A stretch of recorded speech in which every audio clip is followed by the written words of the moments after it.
नमस्कार मंडळी, श्री स्वामी समर्थ. मी उज्ज्वला वाघ स्वागत करते तुमचं माझ्या रसभरीत खानदेशी यूट्यूब चॅनलवर. तर आज आपण छान खानदेशी भरीत व खानदेशी कळण्याच्या पुऱ्या पाहणार आहोत. म्हणजे ही रेसिपी आम्ही खानदेशात पाहुणे गेलो होतो माझ्या भाजीकडे, तर तिथंच त्यांनी छान असा बेत आखला होता. कळण्याच्या भाकरी तर मी ऐकल्या होत्या, ज्वारीमध्ये उडदाची डाळ वगैरे असं मिक्स करून छान दळतात व त्याच्या भाकरी करतो आपण. पण कळण्याच्या पुऱ्या पण करतात हे मला माहिती नव्हतं. तर त्या पुऱ्या व भरीत हे मलाही खूप उत्सुकता होती की कसे लागतात भरीतसोबत कळण्याच्या पुऱ्या असं. तर छान शेतातच बेत आखला होता, त्यांच्या शेतात छान असा तलाव होता शेतातच. तर मग तिथं तलावाच्या काठीच आपण छान स्वयंपाक करायचा सगळा असा बेत आखला होता. तर मग मी म्हटलं चला इकडची रेसिपी पाहायला भेटेल खानदेशातली. तर हे बघा, इकडे मस्त वांगी भाजून घेतले होते. तर हे बघा, वांगी भाजून बाजूला ठेवले होते थोडे गार होण्यासाठी.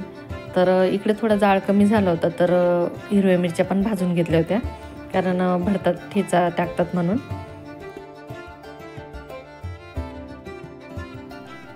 तर हे बघा, सगळं वांगे पण भाजून झाले होते, मिरच्या पण भाजून घेतल्या होत्या. तर वांगी छान असं व्यवस्थित बघून स्वच्छ करणं चालू होतं, कारण कधी कधी मध्ये किडलेले पण असतात, म्हणून व्यवस्थित असं लक्ष देऊन हे करावे लागतात वांग्यांना मध्ये.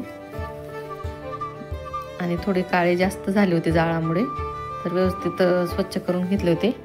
आणि इकडे मी ते पुरींचं जे पीठ होतं ना, तर ते घेतलं होतं आम्ही भिजायला.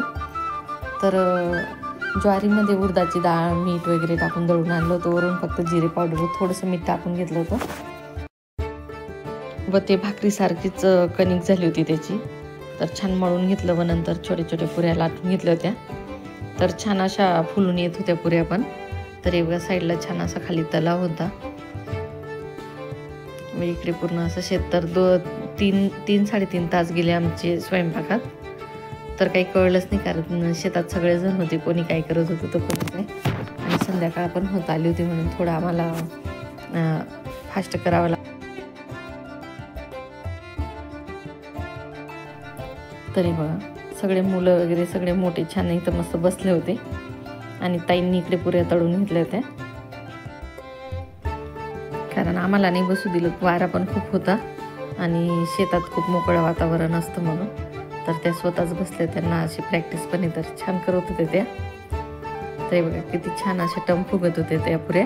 मला वाटलंच नव्हतं ज्वारीच्या त्या कळण्याच्या पिठाच्या वगैरे अशा पुऱ्या छान अशा फुलतील वगैरे. मला वाटलं खूप अशा जाड वगैरे येतील, खूप छान येत होत्या.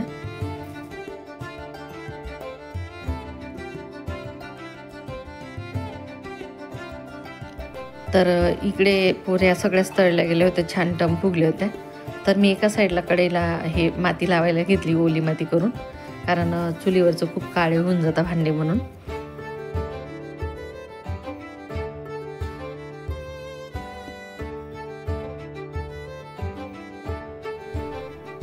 तर इकडे कढई ठेवली व लगेच तेल घालून घेतलं.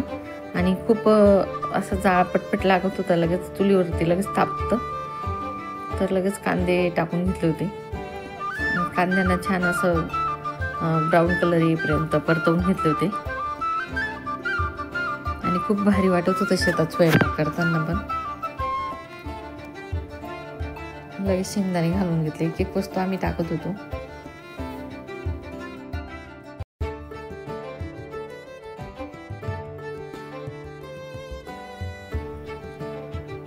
तरी बघा, शेंगदाणे फ्राय झाले, लगेच कुटलेलं लसण, जिरे व थोडे आल्याचा तुकडा घेतला होता, तर ते कुटून घेतलं होतं, तेही घालून घेतलं. जसजसे एक वस्तू होत होते तसं तसं दुसऱ्या वस्तू परतवत होतो, कारण कढई मोठीच होती ती. लगेच कांद्याची पात घालून घेतली. तर खूप मस्त वाटत होतं शेतात स्वयंपाक करताना, व ती खाण्याची मजा तर वेगळीच होती अजून.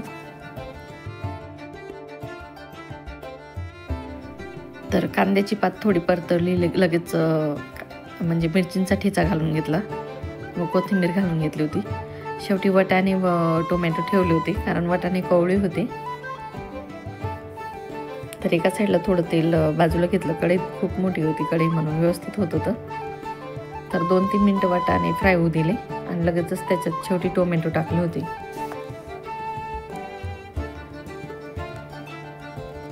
तरी छान असे सगळे जिन्नस मग एकत्र करून घेतले होते.